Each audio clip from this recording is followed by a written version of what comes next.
कुछ पत्रिकाएं ऐसी हैं कि वो दलित साहित्य और बौद्ध धर्म से जुड़ी हुई पत्रिकाएं हैं, लेकिन आपका जो सवाल है कि शुद्ध रूप से बौद्ध धर्म से संबंधित पत्रिका वो नहीं है।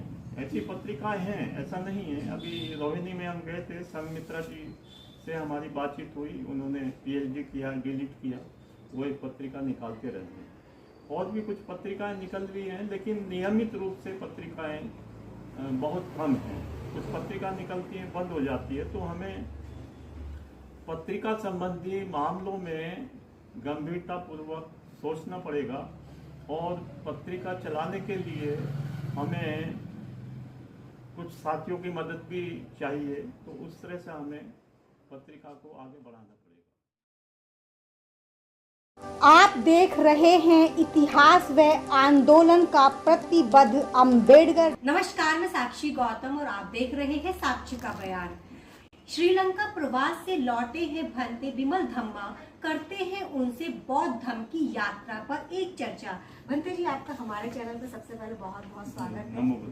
भंते जी, आपके मन में प्रव्रजा लेने का विचार कब और कैसे आया?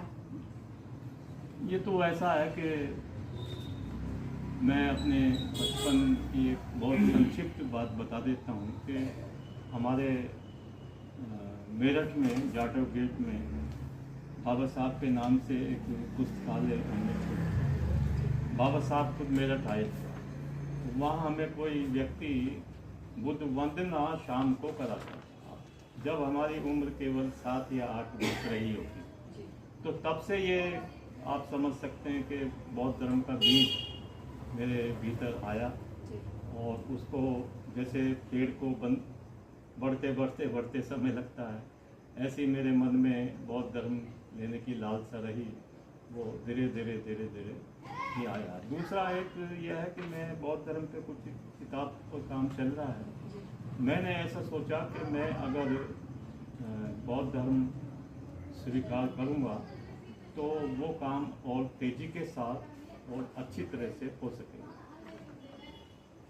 भंते जी, कई लोग आपकी आलोचना भी कर रहे हैं कि आपने बौद्ध धर्म स्वीकार किया।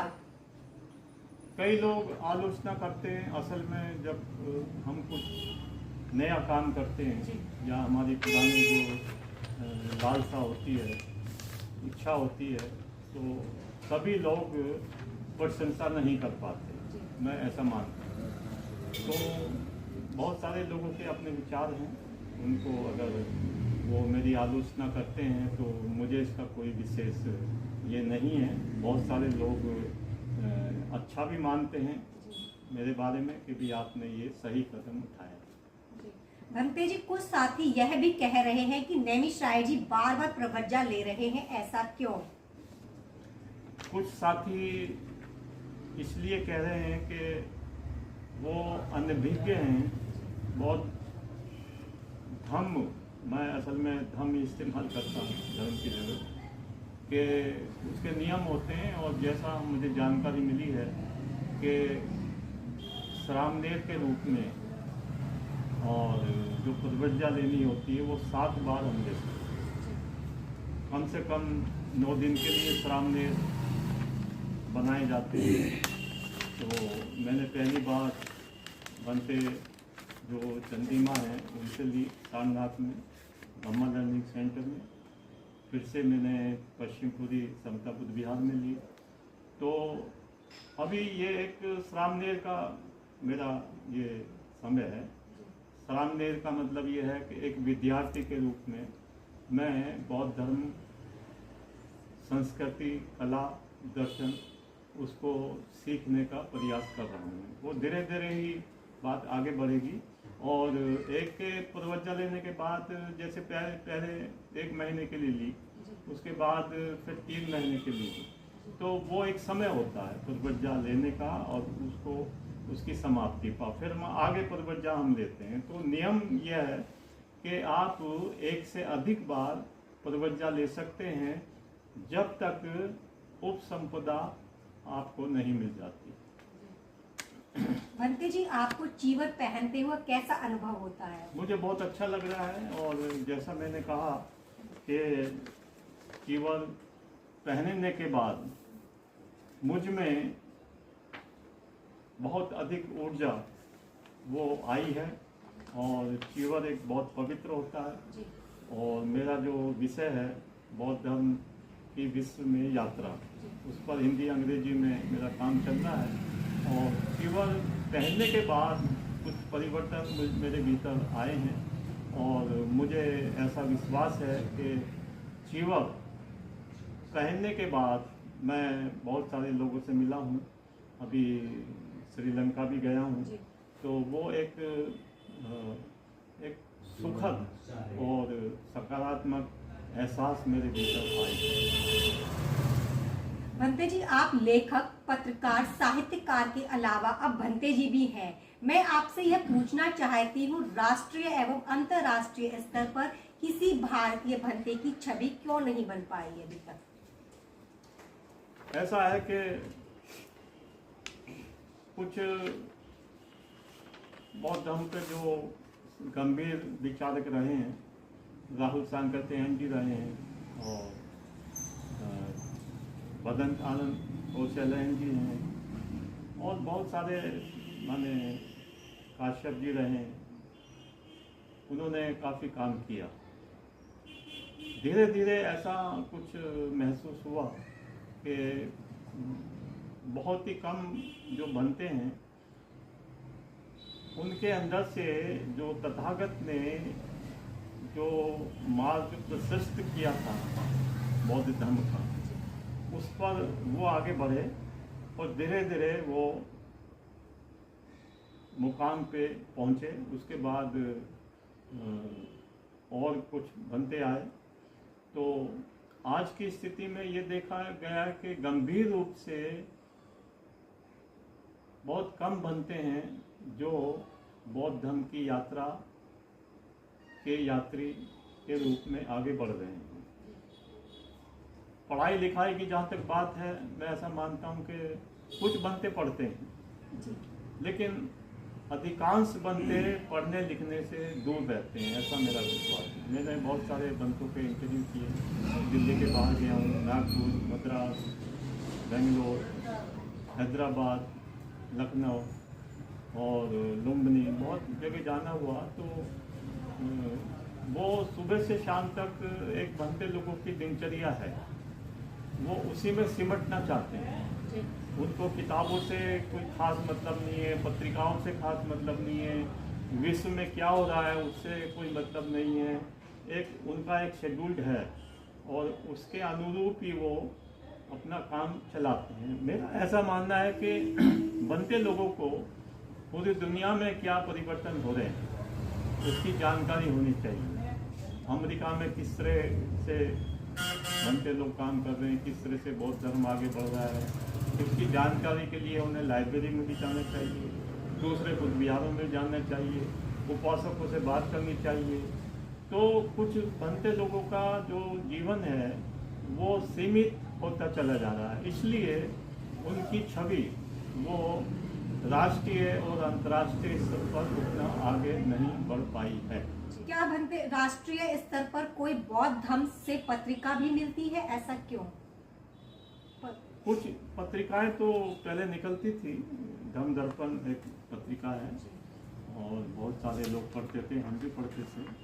और महाबोधि की कलकत्ता से पत्रिका निकलती है, बेंगलोर से एक और महाबोधि संस्था है, नागरिक धम्मपाल जी के अलावा उनकी पत्रिका निकलती है। मैं पीछे भी गया तो काफ़ी अंक मैंने पढ़े हैं। और कुछ अंग्रेजी में एक मिडिल वे नाम से पत्रिका निकलती है और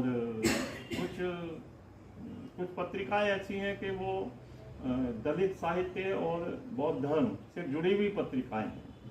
लेकिन आपका जो सवाल है कि शुद्ध रूप से बौद्ध धर्म से संबंधित पत्रिका वो नहीं है, ऐसी पत्रिकाएं हैं, ऐसा नहीं है। अभी रोहिणी में हम गए थे, संघमित्रा जी से हमारी बातचीत हुई, उन्होंने PhD किया, D.Litt किया, वो एक पत्रिका निकालते रहे हैं।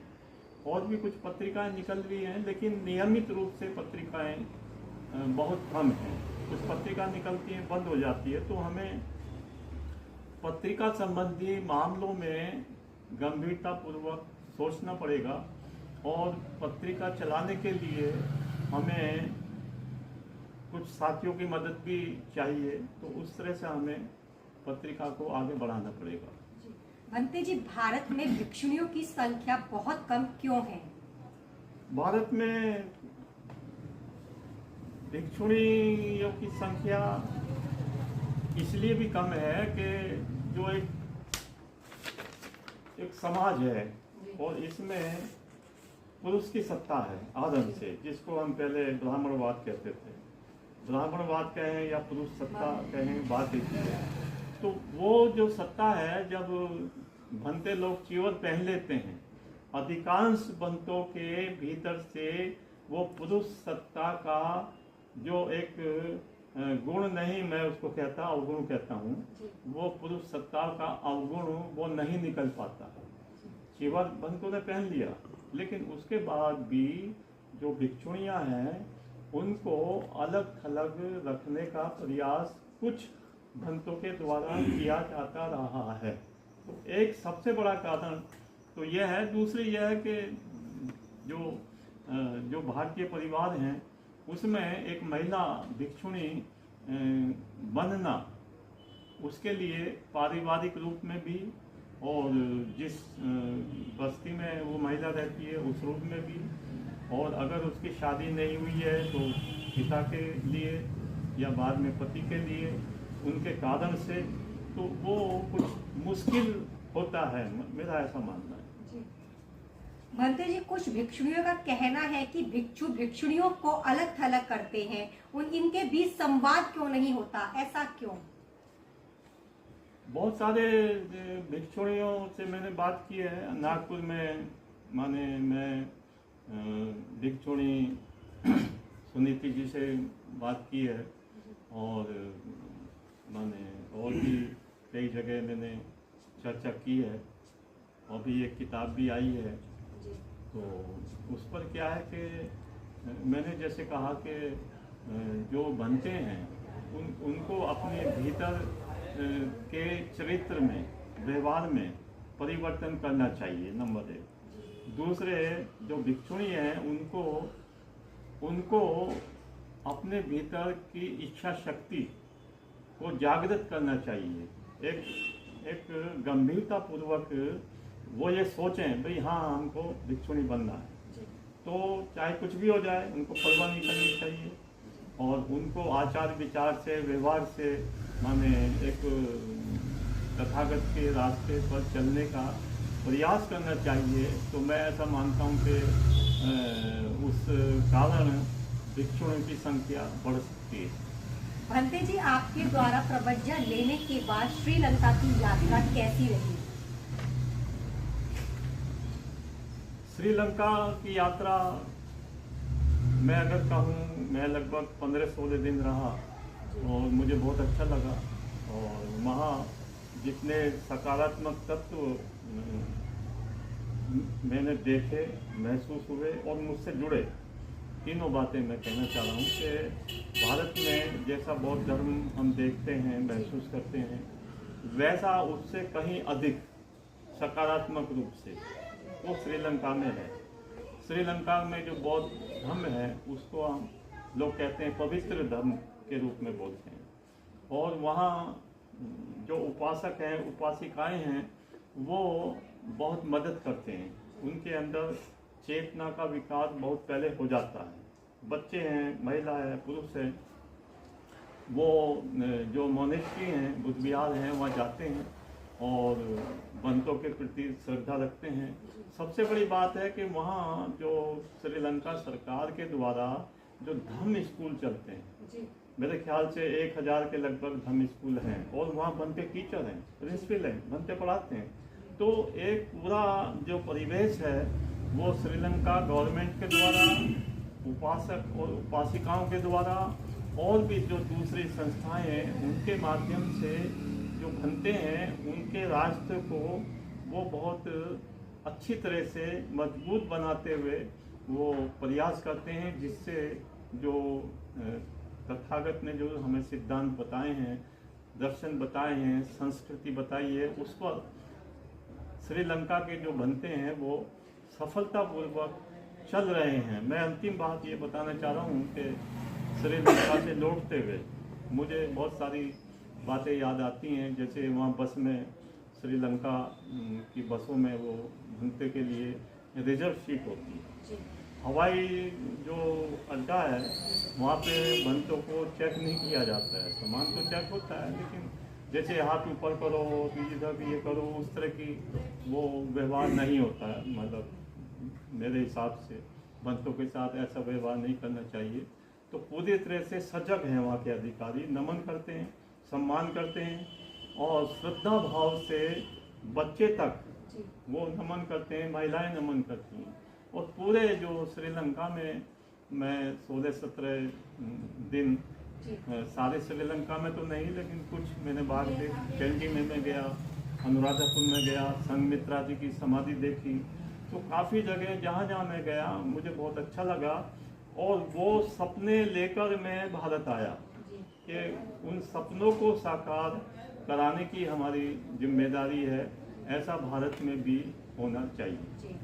तो साथियों, ये थे भंते बिमल धम्मा, जो अपने नाम के मोहताज नहीं है, क्योंकि इनसे पहले ये मोहनदास नैमिषारय जी के नाम से जाने जाते रहे। क्योंकि आपको बता दें कि अभी इनकी जो वाणी से शब्द निकल के आए, श्रीलंका में जो स्कूल्स हैं वो बौद्ध धर्म, उनको इस तरीके से तैयार किया जाता है वहाँ बच्चों को, क्योंकि शुरुआत से इनका प्रवेश ऐसा है। वहाँ भंत मॉन्क की वहाँ प्रिंसिपल है, स्टूडेंट्स हैं।